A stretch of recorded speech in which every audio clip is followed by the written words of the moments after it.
तो हेलो बच्चे, कैसे हैं आप लोग। उम्मीद करते हैं बहुत बढ़िया होंगे और आपकी पढ़ाई बहुत अच्छी तरीके से चल रही होगी। तो बच्चे, आज हम क्या पढ़ने वाले हैं? आज हम पढ़ने वाले हैं अमीबा में पोषण। जी हाँ, अमीबा में पोषण पढ़ने वाले हैं। ये अमीबा क्या होता है, अमीबा में पोषण किस तरह होती है, इसका पाचन, इसका बहिष्करण, सब कुछ आज हम इस वीडियो में डिटेल करने वाले हैं। अगर आज तक अमीबा के बारे में आप नहीं जान पाए हैं या सही तरीके से आप नॉलेज नहीं रखे हैं, तो आज मैं इस वीडियो में आपको पूरा क्लियर कर दूंगा कि अमीबा क्या होता है, ये किस तरह पोषण करते हैं, इसका पाचन, बहिष्करण, सब कुछ, अंतःग्रहण, सब कुछ समझा दूंगा। चलिए तो बात करते हैं आज लेक्चर नंबर 7 में। लेक्चर नंबर 7 की बात होगी।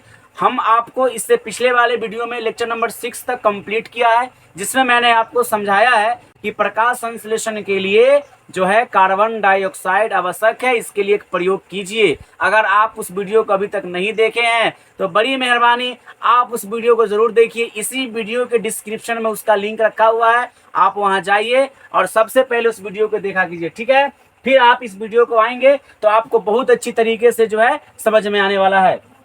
चलिए बात करते हैं अमीबा में पोषण, लेक्चर नंबर 7। और एक बात मैं आपको और बता दूं, अगर आप मेरे चैनल पर पहली बार विजिट किए हैं तो जल्दी से आप मेरे इस चैनल को सबसे पहले शेयर कीजिए, जल्दी से सभी ग्रुप में शेयर कीजिए। Instagram, WhatsApp group, Facebook group, जहां भी आप जो भी जिसके साथ आपका कांटेक्ट है, सभी जगह पर आप इस वीडियो को जल्दी से पहुंचाइए। उसके बाद इस वीडियो को जल्दी से आप लाइक कीजिए, जल्दी से लाइक कीजिए। आप लाइक करेंगे तो हमारा जो है एनर्जी मिलता है, हमारे शरीर को एनर्जी मिलती है। तो जल्दी से आप इस वीडियो को लाइक कीजिए और जहां तक हो सके दोस्तों के यहाँ आप इसको पहुंचाइए। जितने भी बच्चे बिहार के पढ़ने वाले हैं सभी तक इस मैसेज को पहुंचाइए, इस वीडियो को पहुंचाइए और मेरे साथ बने रहिए। आज हम बात करने वाले हैं अमीबा में पोषण। जी हाँ, अमीबा में पोषण। आपको मैं बता दूं कि अमीबा क्या होता है। तो भैया, अमीबा जो होता है एक सरल प्राणी समपोषी जीव होता है।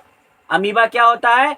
एक सरल प्राणी समपोषी जीव है। यहाँ लिखा है कि अमीबा एक सरल यानी कि सिंपल, सरल का मतलब सिंपल यानी सीधा, सरल प्राणी समपोषी जीव है। यह मृदु जलीय, एक कोशीय तथा अनिश्चित प्रकार का प्राणी है। कहने का मतलब यह हुआ कि अमीबा जो होते हैं वह एक प्राणी समपोषी जीव होता है, एक सरल प्राणी समपोषी जीव है, यानी कि प्राणी के समान पोषण करने वाला जीव है। कौन? अमीबा। हम कहेंगे कि अमीबा एक सरल प्राणी समपोषी जीव है। यह मृदु जलीय, एक कोशिकीय तथा अनिश्चित प्रकार का प्राणी है। मतलब इसका शरीर जो आपको फिगर में दिख रहा है, अमीबा का शरीर जो होता है वह अनिश्चित होता है। उसके शरीर का कोई आकार नहीं होता, उसके शरीर का कोई निश्चित आकार नहीं होता है, एवं वह मृदु जलीय होता है, यानी कि मृद वाले पानी में पाया जाता है, मृद सागर में पाए जाते हैं। बात समझ में आई आपको? चलिए, कुछ पॉइंट यहाँ पर लिखे गए हैं। इतनी बात आपको क्लियर है? अमीबा क्या है? आपसे कोई पूछे अमीबा क्या है तो कहेंगे अमीबा एक सरल प्राणी समपोषी जीव है। जी हाँ, प्राणी समपोषी जीव है जिसके शरीर का आकार कैसा होता है? अनिश्चित होता है शरीर का आकार, अनिश्चित। चलिए आगे बात करते हैं, पॉइंट की बात करते हैं। यहाँ पर बहुत सारे इंपॉर्टेंट पॉइंट लिखे गए हैं। आप इन सभी पॉइंटों को बारी बारी से समझने का प्रयास करेंगे। देखिए, लिखा है कि अमीबा का आकार कुटपादों के बनने तथा बिगड़ने के कारण बदलता है। कुटपादों के बनने तथा बिगड़ने के कारण बनता है। कुटपाद का क्या मतलब? यहाँ पर आप देख सकते हैं, फिगर में दिखाया जा रहा है कि ये आपका अमीबा है। ये अमीबा का मतलब यहाँ पर भोजन रखा हुआ है और ये भोजन जब अंदर ग्रहण करता है तो कुटपाद बनाता है। इस तरह उंगली नुमा रचना का निर्माण करता है और इसी उंगली नुमा रचना के कारण जो है इसके शरीर का आकार अनिश्चित होता है, बदलते रहता है, बिगड़ते रहता है कि नहीं? बड़ा बदमाश टाइप का जो है ये जीव होते हैं। चलिए बात करते हैं आगे। बनने तथा बिगड़ने के कारण जो है बदलता रहता है। नंबर 2, अमीबा के शरीर में पोषण के लिए कोई विशेष रचना नहीं होता। जी हाँ, मैं आपको बता दूं, जिस तरह मानव होते हैं, मानव अपना पोषण करने के लिए बहुत सारे उसके शरीर में पाचन तंत्र लगे हुए हैं और सभी अंग मिलकर भोजन को डाइजेस्ट करते हैं, पाचन की क्रिया करते हैं और स्पेशल अंग बनाया गया। लेकिन अमीबा में ऐसा कुछ स्पेशल बनाया नहीं गया है। तो अमीब लिखा है कि अमीबा के शरीर में पोषण के लिए कोई विशेष रचना नहीं है, कोई स्पेशल पार्ट नहीं बनाया गया है। चलिए नंबर 3, अमीबा अपना भोजन कुटपादों की मदद से ग्रहण करता है। किससे ग्रहण करता है? कुटपादों की मदद से ग्रहण करता है। ये कुटपाद इस तरह जो है पहले क्या बनाता है? कुटपाद बनाता है और फिर भोजन को वो क्या करता है? चारों तरफ से घेर लेता है और फिर अंदर में वो भोजन प्रवेश हो जाता है। चलिए नंबर 4, अमीबा का भोजन क्या है भाई? तो अमीबा का भोजन है शैवाल के छोटे छोटे टुकड़े, बैक्टीरिया, डायटम, अन्य छोटे एक कोशिकीय जीव तथा मृत कार्बनिक पदार्थ के छोटे छोटे टुकड़े इत्यादि इसके क्या हैं? भोजन है। चलिए यहाँ पर नंबरिंग है, जो यहाँ पर जो है 5 नंबर इसी में शामिल हो गया है। ये 4 नंबर होगा और ये हमारा 5 नंबर हो जाएगा। ठीक है, तो क्या लिखा है कि अमीबा का भोजन शैवाल के छोटे छोटे टुकड़े, बैक्टीरिया, डायटम इत्यादि इसके छोटे एक कोशिकीय जीव तथा मृत कार्बनिक पदार्थ के छोटे छोटे टुकड़े होते हैं। चलिए बात करते हैं नंबर 5 की। अमीबा में पोषण अंतःग्रहण, पाचन तथा बहिष्करण प्रक्रियाओं द्वारा पूर्ण होता है। कहने का मतलब आपको समझ में आया? नहीं आया तो चिंता नहीं कीजिए, समझिए। यहाँ पर अमीबा में जो पोषण होता है वह अंतःग्रहण, पाचन, बहिष्करण, ये 3 चरण में कंप्लीट होता है। अमीबा में भोजन का पोषण, अमीबा में भोजन का पोषण 3 चरण में कंप्लीट होता है। पहले भोजन का अंतःग्रहण होता है, फिर पाचन होती है, फिर बहिष्करण होता है और इस तरह से उसके शरीर में पोषण पूर्ण हो जाता है। चलिए बात करते हैं सबसे पहले कि भोजन किस तरह अंतःग्रहण होता है अमीबा में। अमीबा में भोजन किस तरह अंतःग्रहण होता है, जरा देखिएगा।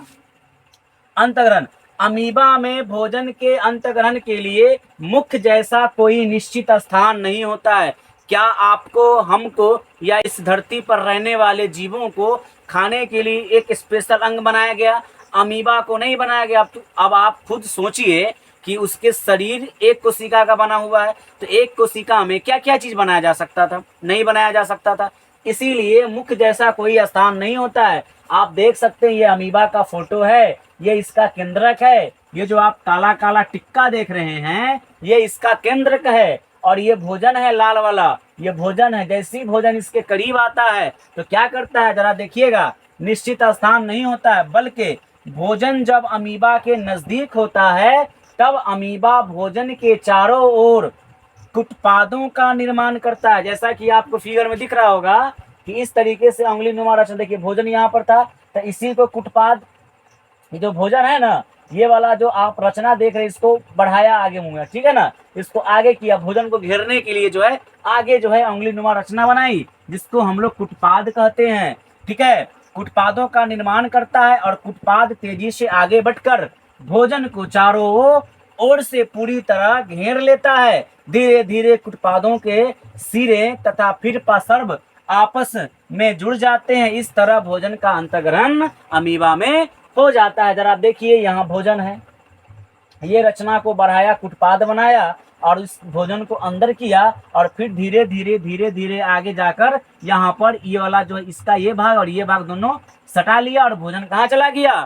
अंदर, यानी कि भोजन का हो गया अंतःग्रहण। इस तरह आपको समझ में आया। चलिए पाचन, अब भोजन जब अंदर गया है तो इसका पाचन भी होना जरूरी है। भाई हम लोग भी खाना खाते हैं तो उसका पाचन होगा तभी ना दोबारा खाएंगे। अब पच भी नहीं करेगा तो हमारा जीवन भी खतरा में हो जाएगा और खाना दोबारा खा सकते हैं नहीं, इसीलिए खाना का पाचन करना जरूरी है। इसके हम पाचन की बात करते हैं तो अमीबा में भोजन के पाचन भोजन राजधानी में ट्रिप्सिन, पेप्सिन नामक एंजाइमों के द्वारा होता है। जी हाँ, पचा हुआ भोजन, जो खाना पच जाता है वह भोजन भोजन रसधानी से निकलकर, अब अमीबा में भोजन का पाचन कहाँ होता है? भोजन रसधानी में। आपसे कोई पूछे तो आप बताएंगे वहां पर कि अमीबा में भोजन का पाचन कहाँ होता है? भोजन रसधानी में होता है। ट्रिप्सिन और पेप्सिन एंजाइम को मिलने से होता है। जी हाँ, फिर भोजन रसधानी से निकलकर कौन? भोजन कोशिका द्रव में पहुंच जाता है और फिर पूरे शरीर में वितरित हो जाता है, यानी कि शरीर में क्या हो जाता है? चला जाता है। ठीक है ना, तो इस तरीके से उसके शरीर में क्या हो गया? पाचन की क्रिया। आगे बढ़ते हैं बहिष्करण। तो अमीबा में अपचा भोजन, जो भोजन नहीं पचा उसको हम अपचा भोजन बोलते हैं। तो अमीबा में अपचा भोजन को शरीर से बाहर निकालने के लिए कोई निश्चित स्थान नहीं होता है। जी हाँ मेरे प्यारे बच्चे, आप जो मेरा वीडियो देख रहे हैं, अगर आपको बहुत अच्छा ये वीडियो लग रहा है तो जल्दी से इस वीडियो को लाइक कीजिए, मेरा उत्साह बढ़ाइए। अगर चैनल पर पहली बार विजिट किए हैं तो इस चैनल को सब्सक्राइब कीजिए और जितने सारे ग्रुप आपके कांटेक्ट में सभी के पास इसको शेयर कीजिए और बेहतर तैयारी करने के लिए मेरे साथ जुड़ जाइए। और 2024 के मैट्रिक बोर्ड परीक्षा में आपका रिजल्ट 95% प्लस होने जा रहा है। मैं ये बात हर वीडियो में आपको बोलता हूँ और बोलूंगा, क्योंकि मुझे पूरा विश्वास है इस चीज पर। चलिए आगे बढ़ते हैं। यानी कि जब पाचन हो जाता है तो बहिष्करण कैसे होता है भाई? जो खाना नहीं पचा उसको शरीर से बाहर निकलना जरूरी है कि नहीं? क्या आपका खाना बाहर निकलता है कि नहीं निकलता है? बिल्कुल निकलता है सर। ऐसी कौन सी मजाक की बात कर रहे हैं? मैं मजाक नहीं करता, ये मजाक की बात नहीं है। जो खाना नहीं पचा उसको बाहर निकलना ही जरूरी है। नहीं निकलेगा तो बहुत ज्यादा दिक्कत का सामना हो सकता है, हमारा शरीर खतरे में पड़ सकता है। चलिए आगे बढ़ते हैं। बहिष्करण तो अमीबा में अपचा भोजन को शरीर से बाहर निकालने के लिए कोई निश्चित अंग नहीं बनाया गया। भाई कैसे निकलता है फिर? तो स्थान नहीं होता है, बल्कि शरीर की सतह के किसी भी भाग से एक अस्थायी छिद्र का निर्माण होता है। जी हाँ, एक छिद्र का निर्माण होता है जिससे अपचा भोजन शरीर से कहाँ निकल जाता है? बाहर निकल जाता है। और इस तरह अमीबा में पोषण की क्रिया कंप्लीट हो जाती है। तो क्या मेरे प्यारे बच्चों, आपको ये अमीबा में पोषण कैसा लगा? अगर आपको वीडियो बहुत बढ़िया लगा तो आप इस वीडियो को अपने तक सीमित न रखें, पूरे बिहार के बच्चों तक ये वीडियो पहुंचना चाहिए। तो आप एक दूसरे के साथ मिलकर वीडियो को शेयर कीजिए और इस वीडियो को लाइक कीजिए। और एक नए वीडियो के लिए आप तैयार रहें, मैं आपको लेकर आऊंगा जीवों में पोषण, यानी कि मानव में पोषण किस तरह होता है। आप इसका एक स्क्रीनशॉट ले लीजिए ताकि आपको लिखने में जो है सावधानी हो और आराम से आप लिख सकते थे। ये था हमारा लेक्चर नंबर 7। फिर हम आपके साथ एक अगले वीडियो में मिलेंगे जिसमें हम समझने वाले हैं जीवों में पोषण यानी मानव में पोषण। तो एक नए वीडियो के लिए आप तैयार रहें। तब तक के लिए जय हिंद, जय भारत।